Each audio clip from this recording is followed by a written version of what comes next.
संजय शिरसाटांवर आणि आज तुम्ही सीबीआयच्या ठिकाणी आलात, काही कागदपत्र घेऊन आला आहेत, काय नेमकं प्रकरण आहे आणि कुठे कुठे तुम्ही हे डॉक्युमेंट्स देताय?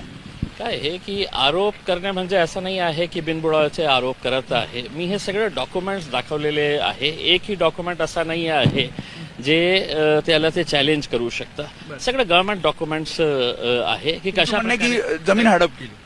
खूप सारे प्रकरण आहे. तुम्ही फक्त एका जमीनच्या बाबतीत बोलत आहे. खूप सारे त्यांचे प्रकरण आहे.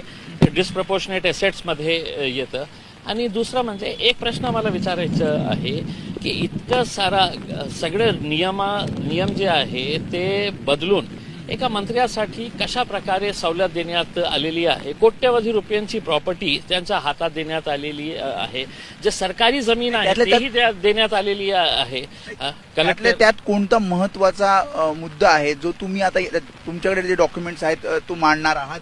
मी सगळे त्यांचे जे पुरावे माझ्याकडे आहे, सुरुवात विट्स हॉटेल पासून की कशा प्रकारे विट्स हॉटेल त्यांनी कमी भावात खरेदी केली. दुसरं म्हणजे MIDCचा इतका मोठा प्रकरण आहे MIDCचा की जे रिझर्व्ह लँड होता ते रिझर्व्ह लँडला रिझर्व्ह करून त्यांच्या मुलाच्या नावाने एक अल्कोहोल फॅक्टरी तयार करण्यासाठी ते लँड त्यांना विदाऊट फॉलोइंग एनी रूल्स, MIDCचे जे नियम आहे की ऑक्शन करायला पाहिजे, न्यूजपेपरमध्ये ऍड द्यायला पाहिजे, ते कसं काही न करता त्यांच्याकडे हे देण्यात आली. आता मी हे सगळे पुरावे दिल्यानंतर माझी अपेक्षा हे होती की महाराष्ट्र सरकार जे वारंवार बोलतोय की आम्ही भ्रष्टाचाराच्या विरोधात लढत आहे ते काही केलं नाही. म्हणून आज मी CBI ऑफिसला आलेलो आहो.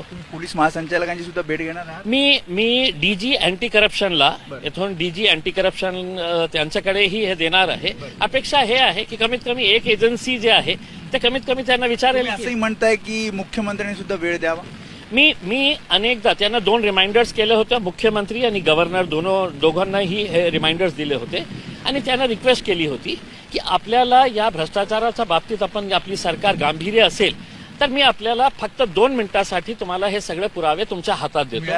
नाही मिळाला, आतापर्यंत मिळालं नाही आहे. बहुतेक त्यांना सत्ता महत्वाची आहे, बहुतेक त्यांना ते कुर्सी टिकवायची आहे, म्हणून मला वेळ देत नाही ते. शेवटचा प्रश्न, अब्रू नुकसानीचा दावा तुमच्यावर ठोकलेला आहे, दाखल केलेला आहे, केलाय शिरसाटांनी. आज दुपारी सुनावणी असं म्हणतात संजय शिरसाटांनी दावा करा ना. मी तो वाट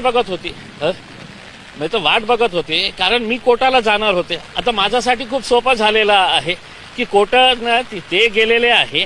हे काय आहे की टाइम बाईंग एक्सरसाइज म्हणतो ना आपण, की चला आपला वेळ तर काढू आपण कोर्टामध्ये जाऊन. आता कोर्टामध्ये मी सिद्ध करेल ना सगळं. सगळीकडे डॉक्युमेंट देणार? 100% सगळीकडे डॉक्युमेंट देणार मी. त्यामुळे आपण बघतोय की हे होतं इम्तियाज जलील जे आता CBI ऑफिसमध्ये आपल्या